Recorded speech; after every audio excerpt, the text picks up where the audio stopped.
Welcome to Srichakra news బులెటిన్ల ముందుగా headlines. Sri Ganapathi Sachchidananda స్వామీజీని సత్కరించిన సీఎం చంద్రబాబు.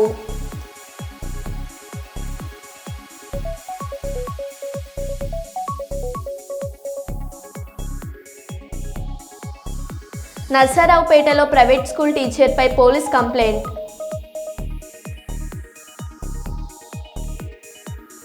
ప్రజాభవన్లో సంచార చేపల విక్రయ వాహనాల ప్రారంభోత్సవం.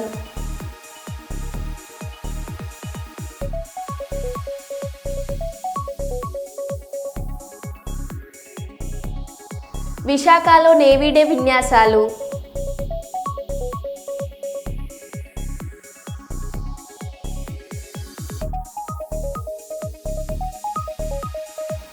బెల్ట్ షాపులను ప్రోత్సహిస్తున్న ఎక్సైజ్ అధికారులపై చర్యలు తీసుకోవాలి. డివైఎఫ్ఐ అధ్యక్షులు రాఘవేంద్ర డిమాండ్.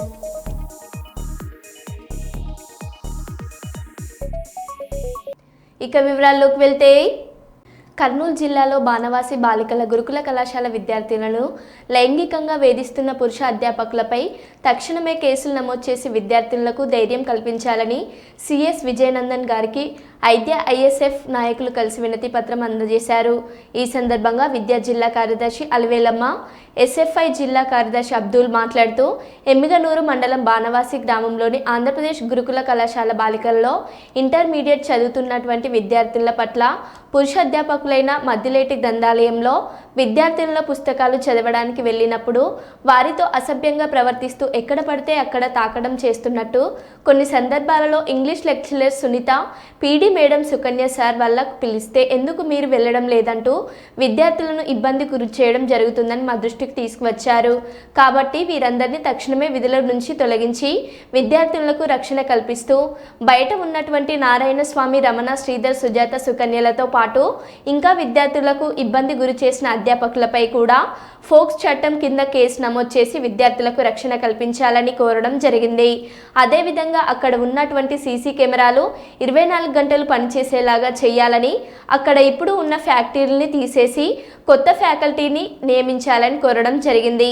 సిఎస్ స్పందిస్తూ వెంటనే ట్రైన్ కలెక్టర్ను సందర్శించి అక్కడ ఉన్న సమస్యలను విద్యార్థులతో మాట్లాడి నాకు రిపోర్ట్ పంపించమని ఆదేశాలు ఇవ్వడం జరిగింది. రిపోర్ట్ ఆధారంగా చర్యలు తీసుకుంటామని హామీ ఇవ్వడం జరిగింది. ఈ కార్యక్రమంలో ఐద్య జిల్లా నాయకులు శ్యామల, ఎస్ఎఫ్ఐ నగర కార్యదర్శి సాయి, నగర నాయకులు ఆర్యన్ తదితరులు పాల్గొన్నారు. ములుగు జిల్లా ఏటూరు నగరం మండలంలో ప్రాథమిక పాఠశాలలో విద్యార్థులకు మధ్యాహ్న భోజనం వంట చేయడానికి వంటగది లేక సిబ్బంది చెట్ల క్రిందే వంట చేస్తున్న పరిస్థితి నెలకొంది. వివరాల్లోకి వెళ్తే, ఏటూరు నగరం మండలం రామ్నగర్ గ్రామంలోని ప్రాథమిక పాఠశాలలో విద్యార్థులకు మధ్యాహ్న భోజనం వంట చేయడానికి వంటగది లేక పాఠశాల ఆవరణలోని చెట్ల క్రిందే విద్యార్థులకు వంట వండుతున్నారు. గాల్దువారం, వర్షం వంటివి వస్తే ఆ సమయంలో వంట చేయడానికి ఇబ్బంది నెలకొంటుందని, ఇబ్బందిగా పాఠశాల అరుగు మీదే వంట చేయాల్సిన పరిస్థితి ఉంటుందని పాఠశాల సిబ్బంది ఆవేదన వ్యక్తం చేస్తున్నారు. గతంలో పాఠశాలలో చిన్నపాటి వంటగది ఉండేదని, అది పాతబడి శిథిలావమవడంతో ప్రస్తుతం విద్యార్థులకు చెట్ల క్రిందే వంట చేస్తున్నామని సిబ్బంది తెలిపారు.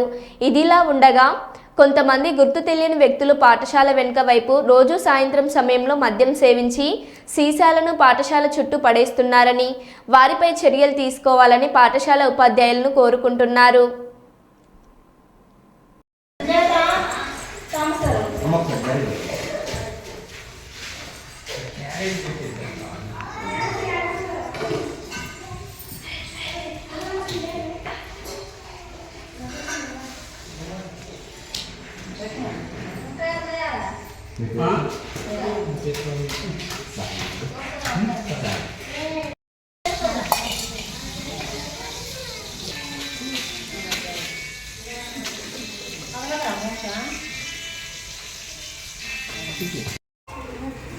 మండల్ పరిషత్ ప్రాథమిక పాఠశాల కోయగూడ, ఎల్లాపూర్, రామ్నగర్.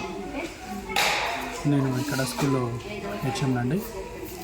ఈ స్కూల్లో ఇప్పుడు 38 మంది పిల్లలు చదువుతున్నారు.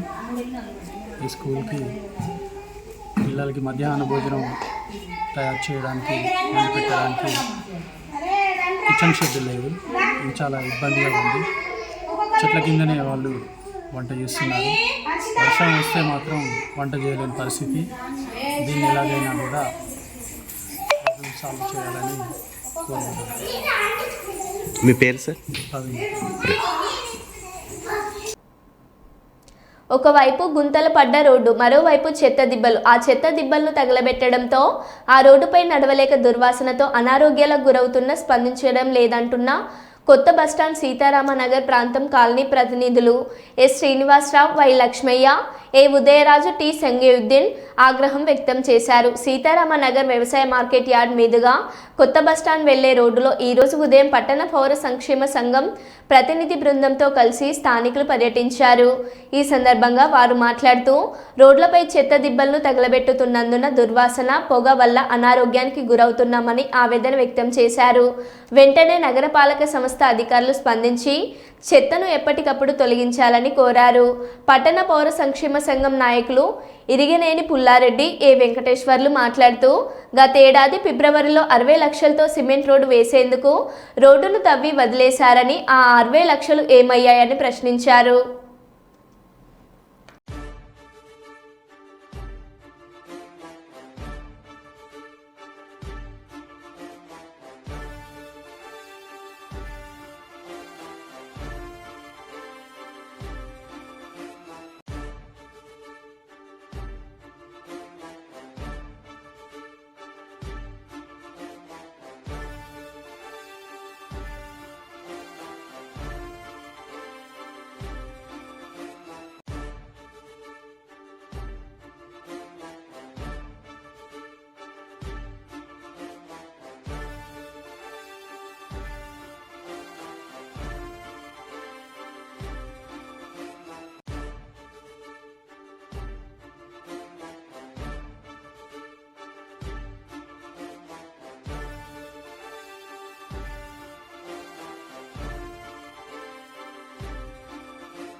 మేము పట్టణ పౌర సంక్షేమ సంఘంగా ఈ ప్రభుత్వాన్ని అయితేనేమి మున్సిపల్ అధికారులను అయితేనేమి విజ్ఞప్తి చేస్తున్నాం.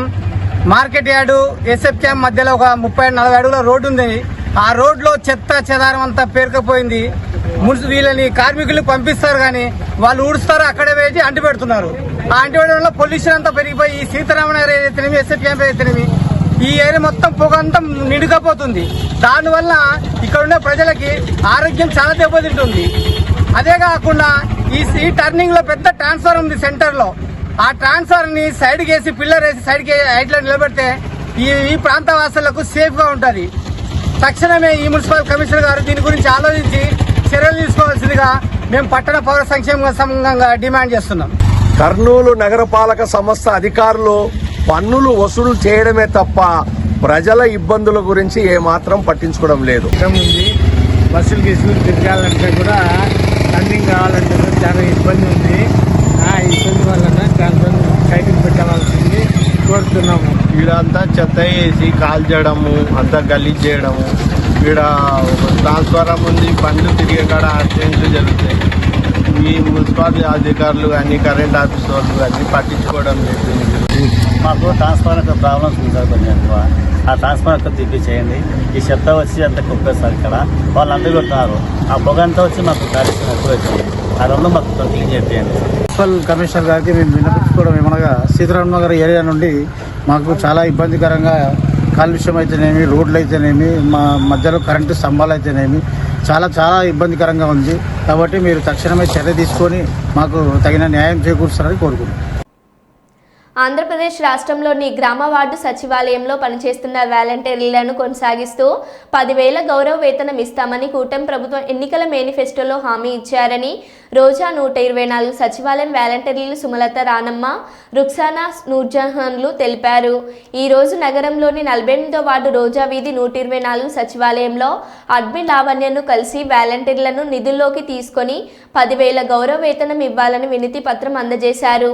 ఈ సందర్భంగా వాలంటీర్లు సుమలత, రానమ్మ, నూర్జహాన్, రుక్సానాలు మాట్లాడుతూ తెలుగుదేశం, జనసేన, బీజేపీ కూటమిగా ఏర్పడి 2024లో జరిగిన ఎన్నికలలో వాలంటీర్లను కొనసాగిస్తామని 10,000 గౌరవ వేతనం ఇస్తామని చెప్పిన కూటమి ప్రభుత్వం ఈరోజు అధికారంలోకి వచ్చాక 7 నెలలుగా వాలంటీర్లకు వేతనాలు ఇవ్వకుండా ఇచ్చిన మాట ప్రకారం 10,000 గౌరవ వేతనం ఇవ్వకుండా మాట తప్పడం ఏమిటని ప్రశ్నించారు. తక్షణమే పెండింగ్ వేతనాలు ఇవ్వాలని, 10,000 గౌరవ వేతనం ప్రకారం రాజీనామా చేసిన వాలంటీర్లను విధుల్లోకి తీసుకోవాలని డిమాండ్ చేశారు. లేని పక్షంలో సచివాలయాల ముందు నిరాహార దీక్షలు చేస్తామని చెప్పారు.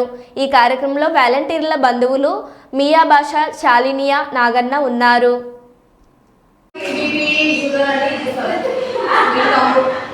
Okay, thank you madam.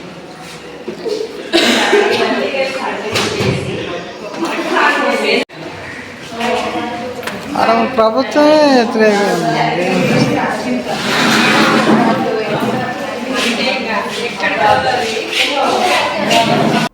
Shri Ganapathi Sachchidananda స్వామీజీని సత్కరించిన సీఎం చంద్రబాబు.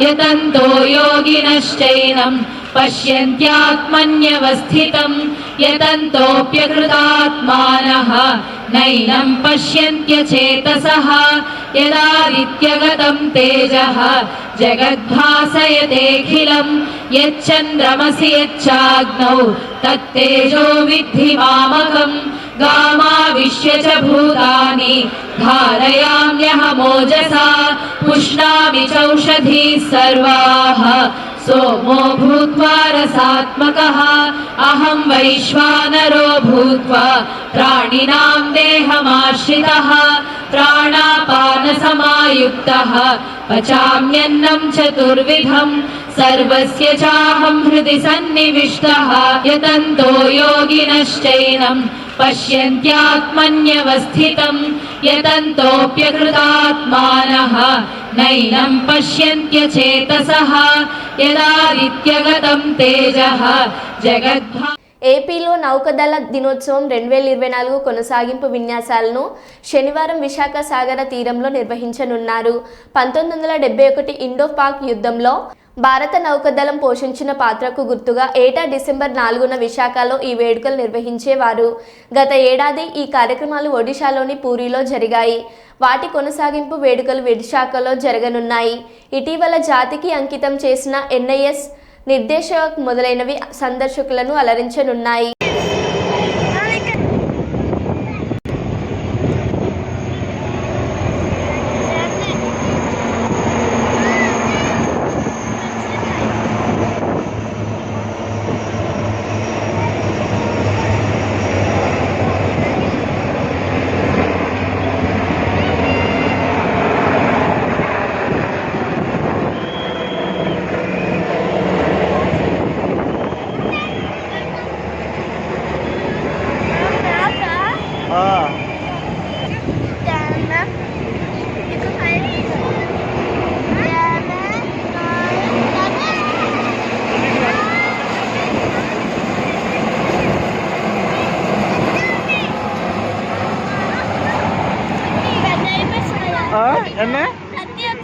కట్టేనా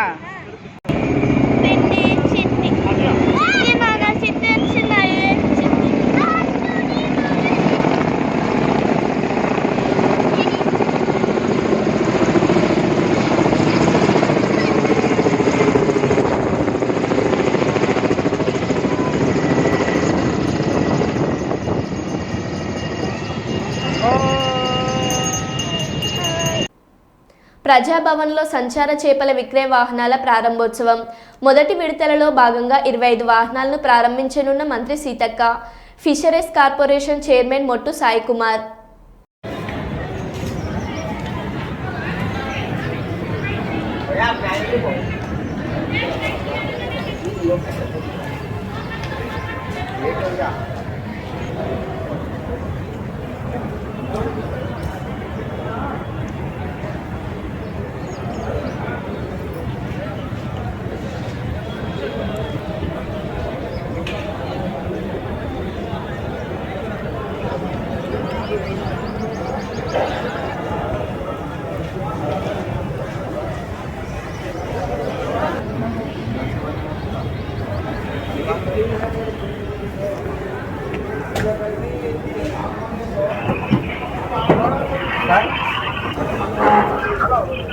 ये गाड़ी ओपन हो का?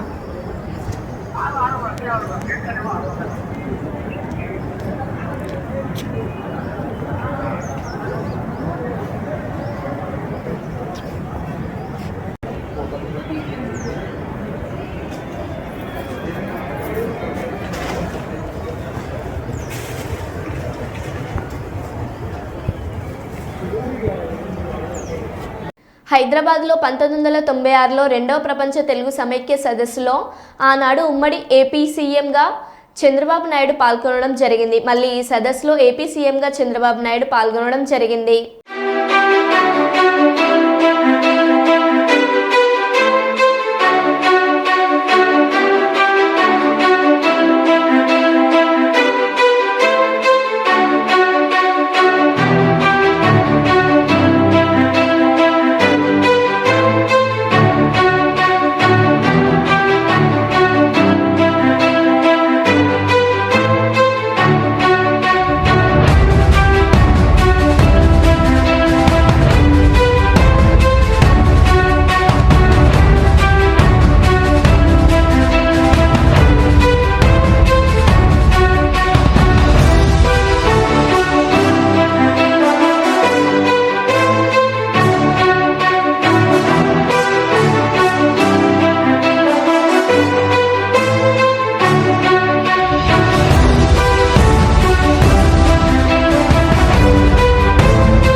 మైబాద్ జిల్లా కేంద్రంలో సమగ్ర శిక్ష అభియాన్ ఉద్యోగులు చేస్తున్న నిరవధిక సమ్మె 28వ రోజుకు చేరుకుంది. పట్టణంలోని తహసీల్దార్ కార్యాలయం సమీపంలో సమగ్ర శిక్ష అభియాన్ ఉద్యోగులు వినూత్న రీతిలో నిరసన చేపట్టారు. ముఖ్యమంత్రి రేవంత్ రెడ్డి చిత్రపటానికి పూలమాలతో సత్కరించి మహిళా టీచర్లు మోకాళ్లపై కూర్చొని 2 చేతులు జోడించి నమస్కారం చేయగా పురుషులు 2 చేతులతో దండం పెట్టి సీఎం గారు స్పందించండి, ఎస్ఎస్ఏ ఉద్యోగులను రెగ్యులర్ చేయండి అని నినాదాలతో హోరెత్తించారు. 20 ఏళ్లుగా చాలిచాలని వేతనాలతో నిధులు నిర్వహిస్తున్నామని, ఎన్నికల ముందు ముఖ్యమంత్రి రేవంత్ రెడ్డి రెగ్యులరైజ్ చేస్తామని మాట ఇచ్చి ఇప్పుడు దాట వేస్తున్నారని, ఇప్పటికైనా స్పందించి తమకు ఉద్యోగ భద్రత కల్పించి రెగ్యులరైజ్ చేయాలంటూ సీఎం చిత్రపటానికి సాక్షాత్తు బోర్లా పడుకొని దండం పెట్టి వేడుకున్నారు.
గత 27 రోజులుగా సమగ్ర శిక్ష ఉద్యోగులం సమ్మె చేస్తూ ఉన్నాం. ఆ సమ్మెలో భాగంగానే ఈరోజు వినూత్నంగా మరి గౌరవ తెలంగాణ రాష్ట్ర ముఖ్యమంత్రి అయినటువంటి అన్నగారు రేవంత్ అన్నగారు ఇచ్చినటువంటి మాటను నిలబెట్టుకోవాలని చెప్పేసి ఈరోజు మహిళా ఉపాధ్యాయ దినోత్సవం ప్రకటించారు. ఆ ప్రకటించిన సందర్భంలోనే మా సమగ్ర శిక్ష ఉద్యోగులందరం కూడా మహిళా దినోత్సవాన్ని ఉపాధ్యాయ దినోత్సవం చేయడం జరిగింది. అందులో భాగంగానే ఈరోజు మొత్తం అందరం కూడా మానుకోట జిల్లాలో ఉన్నటువంటి సమగ్ర శిక్ష ఉద్యోగులందరం గౌరవ సీఎం రేవంత్ రెడ్డి గారి యొక్క చిత్రపటానికి మొత్తం అందరం మోకాళ్ళపైన కూడా మరి అందరం కలిసి దండం పెట్టుకోవడం జరిగింది. అదేవిధంగా సాష్టాంగ నమస్కారాలు తెలియజేస్తూ అన్నగారు మీరే దిక్కు మీకు మీరంతా కూడా కుటుంబ సభ్యులని అన్నారు. మరి మమ్మల్ని అందరినీ మీ కుటుంబ సభ్యులుగా భావించి ఈ 19,000 కుటుంబాల్లో వెలుగు నింపుతారని చెప్పేసి ఆశిస్తూ ఉన్నాం.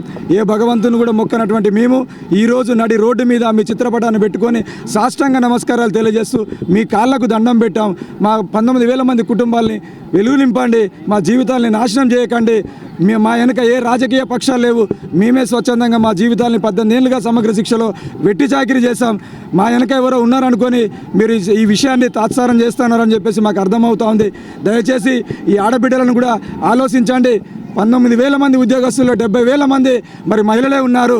మరి అలాంటి మహిళల్ని మీరు గౌరవించాలి, గౌరవిస్తూ ఉన్నారు, మిమ్మల్ని అన్నగా భావిస్తూ ఉన్నారు. మరి భారతదేశం గర్వించదగినటువంటి సావిత్రిబాయి పూలే జన్మదినాన్ని మరి ఈరోజు మీరు మహిళా ఉపాధ్యాయ దినోత్సవంగా జరుపుకోమని చెప్పారు. మరి మేము ఈరోజు మానుకోటలో టెంట్ కింద మా ఆడబిడ్డలు, మా అక్క చెల్లెళ్ళం అంతా కలిసి సమగ్ర శిక్ష ఉద్యోగులం మరి నడి రోడ్డులో కూర్చొని మరి ఈరోజు మహిళా ఉపాధ్యాయ దినోత్సవం చేసుకోవాల్సినటువంటి సందర్భం ఏర్పడ్డది. దయచేసి త్వరలోనే మాకు మంచి తీపి కబురు చెప్తారని చెప్పేసి ఆశిస్తూ మేము దేవుళ్ళకు మొక్కినటువంటి మేము మీ చిత్రపటం పెట్టుకొని నడి రోడ్డు పైన సాష్టాంగ నమస్కారాలు తెలియజేస్తూ మీ కాళ్ళకు దండం పెట్టుకున్నాం. మీరు మాకు న్యాయం చేయండి అని చెప్పేసి కూడా వేడుకుంటా ఉన్నామన్నా. ప్రజాపాలనలో స్వీకరించిన దరఖాస్తులు కాకుండా రైతులు మళ్ళీ కొత్తగా ఎందుకు ప్రమాణ పత్రాలు ఇవ్వాలి అని రేవంత్ రెడ్డి సర్కార్ను బీఆర్ఎస్ వర్కింగ్ ప్రెసిడెంట్ కేటీఆర్ నిలదీశారు. రైతులు కాదు ప్రమాణ పత్రాలు ఇవ్వాల్సింది రేవంత్ రెడ్డి ఇవ్వాలని కేటీఆర్ సూచించారు. తెలంగాణ భవన్లో కేటీఆర్ మీడియాతో మాట్లాడారు. మీకేమైనా సిగ్గుందా అసలు? నీ ప్రభుత్వానికి ఎవరు ఇవ్వాలి? అసలు నువ్వు ఇవ్వాలి, నీ ప్రభుత్వం ఇవ్వాలి. ఊరూరా ప్రమాణ పత్రము, డిక్లరేషన్ ఏమని ఇవ్వాలి? నువ్వు చెప్పు. నువ్వు అసలు నీ ప్రభుత్వం రుణమాఫీ చేసింది అని బయట డైలాగులు కొడుతున్నావు. పెట్టు ఊళ్ళల్లో లిస్టు. ఏ ఊళ్ళో ఏ రైతుకు ఎంత రుణమాఫీ అయిందో దమ్ముంటే పెట్టు లిస్టు. ఏ ఊరిలో ఏ రైతుకు నీ ప్రభుత్వం ఎంత రుణమాఫీ చేసింది, ఎన్ని ఎకరాలకు చేసింది, ఎన్ని లక్షలకు చేసింది పెట్టు దమ్ముంటే. ఊళ్ళో పంచాయతీ కాడ, గ్రామ పంచాయతీ ఆఫీస్ కాడ మొత్తం లిస్టు పెట్టు. ఎవరికి ఎంత అయిందో ఎరకైతుంది ప్రజలకు కూడా. రెండవది, ఏమి ఇవ్వాలి నువ్వు? డిక్లరేషన్ నువ్వు ఇవ్వాలి, నీ ప్రభుత్వం ఇవ్వాలి. ఏమి ఇవ్వాలి చెప్పాలి. నువ్వు ఈ ఊరిలో ఎంతమంది భూ యజమానులు ఉన్నారు, ఎంతమంది కౌలు రైతులు ఉన్నారు, రేపు నువ్వు భూ యజమానులకు రైతు భరోసా ఎట్లా ఇవ్వబోతున్నావు, ఎట్లా నువ్వు కౌలు రైతులకు ఇవ్వబోతున్నావు లిస్టు పెట్టు. డిక్లరేషన్ నువ్వు. మూడో డిక్లరేషన్ నువ్వే ఇవ్వాలి. ఏ ఊర్లో బోనస్ ఎంతమందికి ఇచ్చినావు పెట్టు. ఏ ఊర్లో కాంటా ఎంత పెట్టినావు, ఏ ఊర్లో ఎంత కొనుగోలు చేసినావు, ఎంత జోకినావు, ఎంత కొన్నావు, ఎంతకు నువ్వు పైసలు ముట్టినాయి పెట్టు లిస్టు. అట్లే ఇంకోటి పెట్టాలి లిస్ట్. నువ్వు ఏ ఊళ్ళో రైతు కూలీలు ఎంతమంది ఉన్నారు, ఎవరికి ఎంత బాకీ పడ్డావు ఒక గా లిస్టు పెట్టు. డిక్లరేషన్ ఇవ్వాల్సింది రైతులు కాదు, ప్రమాణ పత్రం ఇవ్వాల్సింది రైతులు కాదు. ఇవాళ ఇమానం తప్పిన ప్రభుత్వం ఇవ్వాలి, నీతి తప్పిన బేయిమాన్ ప్రభుత్వం ఇది. మీరు ఇవ్వాలి ప్రమాణ పత్రం రైతులకు. ఊరూరికి లిస్టు పెట్టు. పెద్దలు ఓ సామెత చెప్తారు, ఒక కుక్కను చంపే ముందుగా దానికి పిచ్చి కుక్కను ముద్రేయాలి. అట్లయితే దాని సంపుడు అల్కగా అవుతుంది. ఇప్పుడు రైతు బంధు పథకాన్ని కూడా బొందబెట్టే ప్రయత్నం ఈ ప్రభుత్వం చేస్తుంది. ముమ్మాటికి నేను మా పార్టీ తరఫున ఆరోపణ చేస్తా ఉన్నా. రైతు బంధు అనే ఒక విప్లవాత్మకమైన పథకాన్ని బీఆర్ఎస్ పార్టీ తెస్తే కేసీఆర్ ఆనవాళ్లను లేకుండా చేస్తా అని ఎప్పుడైతే రేవంత్ రెడ్డి చెప్పిండో అప్పుడే రైతులందరూ రాష్ట్రంలో అర్థం చేసుకుని ఉండాలి. దీన్ని కూడా ఖచ్చితంగా మింగేస్తాడు కాంగ్రెస్ పార్టీ, దీన్ని కూడా బొందబెడుతుంది రైతు బంధును అని. సత్యసాయి జిల్లా ముదిగబ్బ మండల కేంద్రంలోని అనంతపూర్ రోడ్డు జాతీయ రహదారి సమీపాన ఉన్న శ్రీ శ్రీ శ్రీ కాశిరెడ్డి నాయన ఆశ్రమం వద్ద గుడి మరమ్మతులు జరుపుతున్న సభ్యులు దాతలు ఆర్థిక సహాయం అందించాలని వారు కోరారు. మరమ్మతులు నిమిత్తం గుడి ఆవరణంలో వివాహాలకు సౌకర్యం కల్పిస్తామని అన్నారు. నిత్యం అన్నదాన కార్యక్రమం ఉంటుందని, జాతీయ రహదారిపై ప్రయాణించే ప్రయాణికులు, కూలీలకు, అనాథలు, అభాగ్యులు తదితరులకు అన్నదానం చేస్తున్న కమిటీ సభ్యులు శ్రీ శ్రీ కాశిరెడ్డి నాయన ఆశ్రమం అభివృద్ధి కొరకు దాతలు ఆర్థిక సహాయం చేయాలని కమిటీ సభ్యులు కోరారు.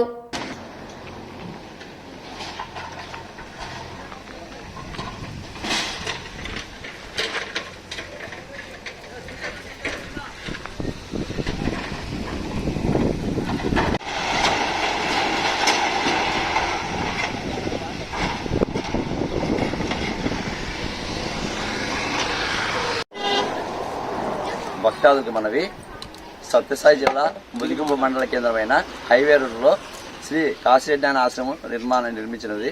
భక్తుల సహాయ సహకారంతో అన్నదాన కార్యక్రమం మరియు గుడి నిర్మాణం కోసము చేస్తున్నాము. భక్తులు 50 మంది సహాయ సహకారం అందించవలసిగా కోరుచున్నాము.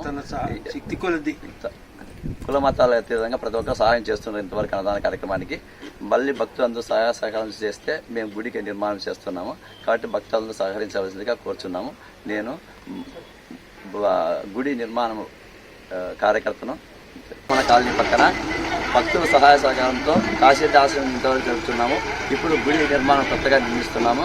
కాబట్టి 50 మంది భక్తాదుల కుల మతాలకు అతీతంగా అందరూ అన్నదాన కార్యక్రమానికి మీకు తోచిన విధంగా సహాయ సహకారం అందించవలసిందే భక్తులు కోరుతున్నాము.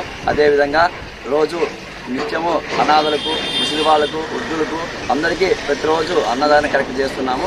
కాబట్టి దానికి భక్తుల సహాయ సహకారంలో 50 మంది గుడి నిర్మాణం కోసము కార్యక్రమానికి ప్రతి ఒక్కరూ సహాయ సహకారం అందించవలసిగా భక్తులకు విన్నపము. దయచేసి ఇది పెద్ద మనసు చేసుకుని ప్రతి ఒక్కరూ సహాయం అందించవలసిగా కోరుచున్నాము.